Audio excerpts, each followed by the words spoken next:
Hello. Good evening. My name's Steven. You already know that. And here's my stated case for the second murder. The murder of the first house guest, Brian. Also, we found out that we have two killers. Just one. Two. Okay. So, with that, who is the killer? Who is the puppet master? First, let me explain what I think happened to Brian and the timeline from the night after,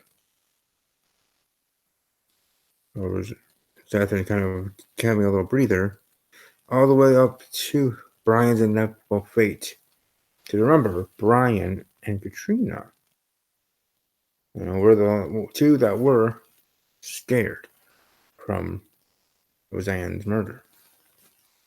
So first we have a member of the staff being killed off, and now we have our first house guest. So R.I.P. to Brian. He will never be forgotten, that's for sure. And with everything that was found out, this murder very complicated, very intense in its own layers upon layers. Which I, as a puzzle master and like doing puzzles, I do enjoy and do find as its own motivation to solve this case. And I think I have a full confidence in my retort that I shall be sharing here. But let's start at the beginning here, where say around 10 p.m., 11 p.m. on June 6th, you decided to have a full wine bar. And not a bad thing to have wine. I myself love wine. I usually only drink wine. If I drink anything, my specialty is blackberry Merlot. If I drink any other actual hard alcohol, or even at any point, is Captain and Coke. But that's not one here. But from that, everybody drinking, everybody having fun, and other such things going on. You spike something in in Brian's drink to drunk him. And using something all of us may be right about. But moving on from there, when we all went to bed, and whatever the times we did during the night before us getting up at 12:45, somewhere in between, we snuck into our rooms and slipped on a metal GPS bracelet with a black box with it. Again, tracking GPS to keep us from escaping the lodge. And making sure that we are like kind of alerted and knowing where we are all the time.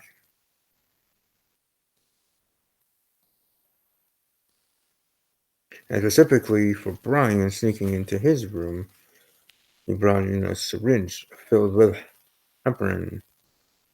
Hopefully I pronounced that right. Heparin, which is a blood thinner and has a specific odor and could smell like it came from a hospital. A red syringe was there, which was specifically an IV needle with a tube connecting between it and a clear vial or container, but vial.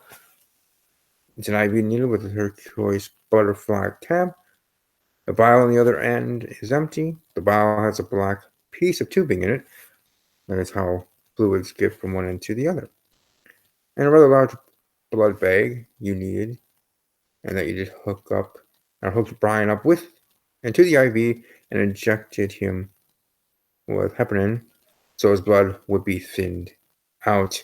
And also in the process, it began to draw his blood into a large blood bag.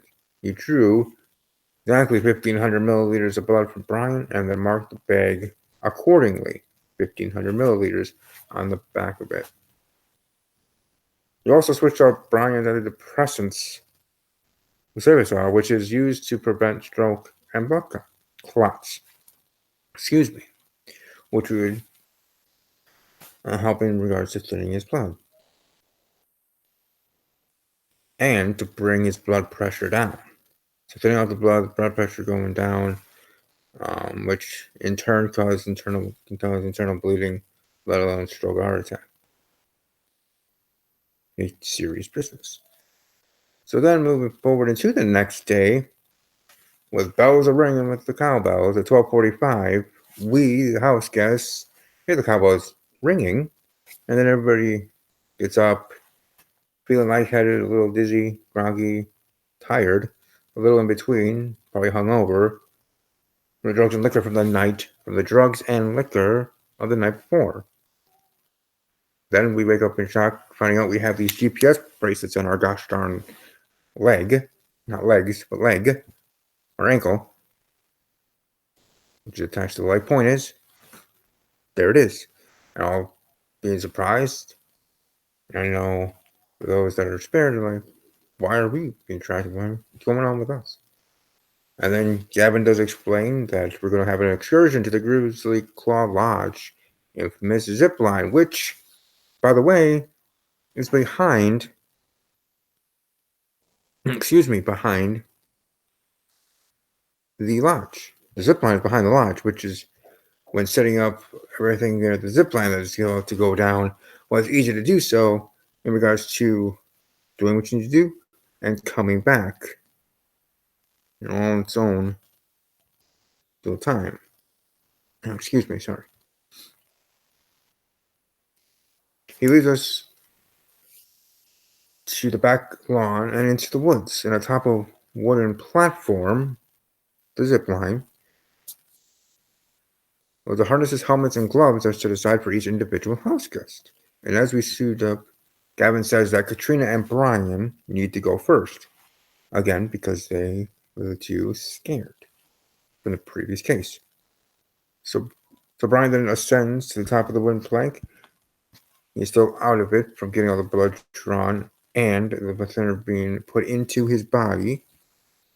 Right? The other puncture wounds are the 50 puncture wounds found in the body in the morgue.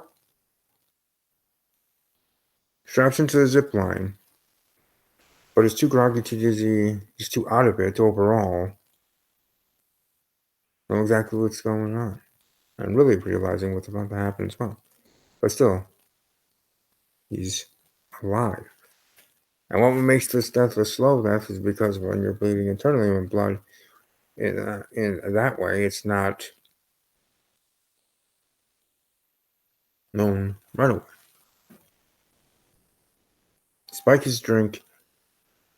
You put blood thinner in him.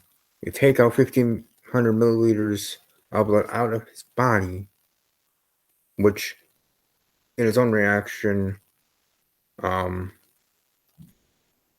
a low blood cell count and low blood in itself. Low blood pressure, that's the word I'm looking for. That can cause other events to happen. And one of them being bleeding out. See, stroke and heart attack are like that.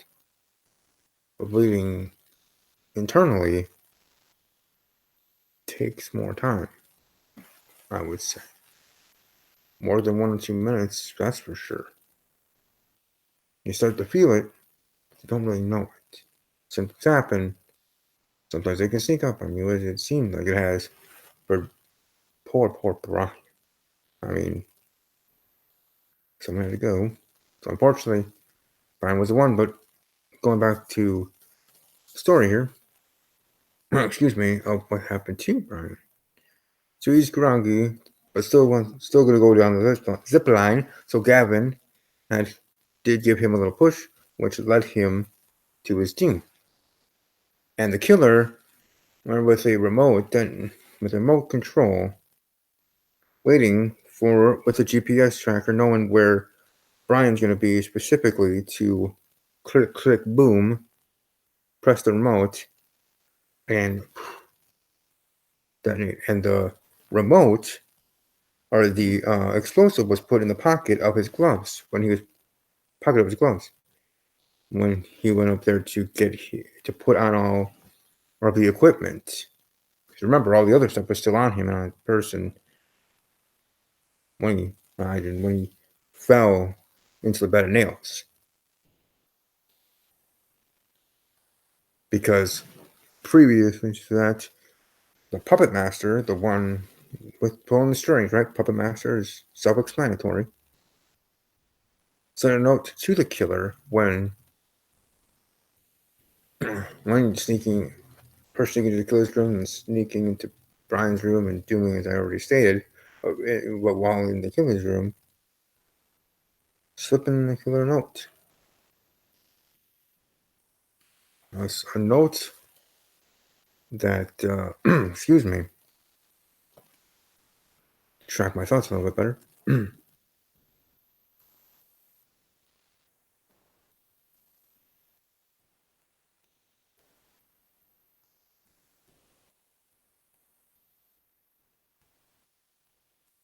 A note that simply said, "You are to place the explosive in the pocket of Brian's gloves.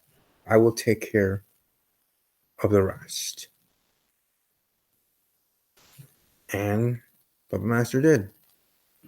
Killer did his thing. The Puppet Master being the one to do the rest, setting off the nation. Click, click, boom. And down goes Brian, falling into the bed of nails.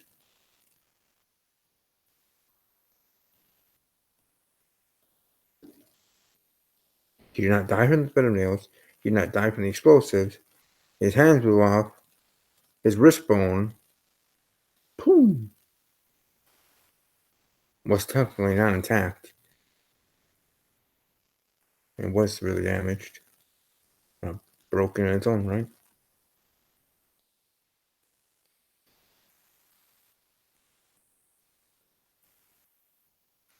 And there he lay.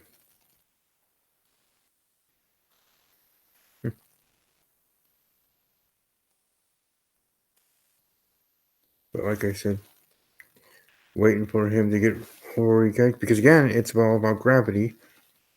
When he gets to the right place, hook it, falls, and then right into the bed of nails. And again, what killed him was the amount of blood that came out. What killed him was internal bleeding. Internal, external bleeding. Internal bleeding being the long, slow, painful way to die. Then the quick, somewhat painless of an explosive that just gets you in an instant.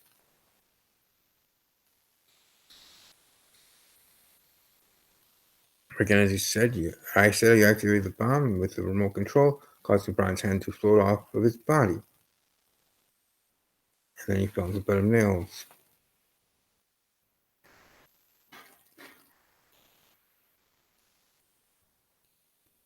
The 100 milliliters of coming out of a person's body, it'll do something. And him slowly bleeding out, internal bleeding. That's what did him. All right, Brian, got a good run. Got a quick run here. Respect for you, but it is what it is, isn't it? Because for the killer, and maybe even more so for the puppet master, it's all about the game, huh? And how we play it.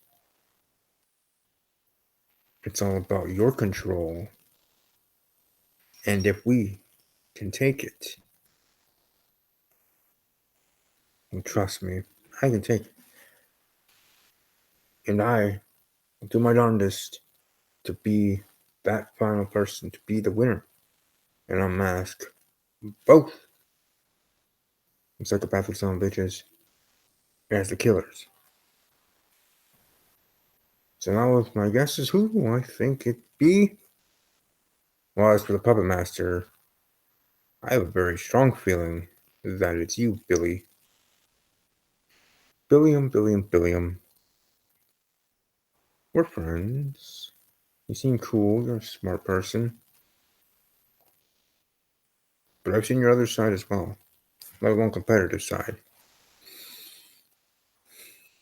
I think you're the puppet master. As for the killer, I'm going a little different way of track. And for me, I see the killer is Sylvia. You question me, You think I'm not well, you think I'm a little annoying, you think this, you think that, that's fine, it's your opinion, but I think that you are the killer. So now I have two people to find. And you know what I do say? For both of you. One simple word.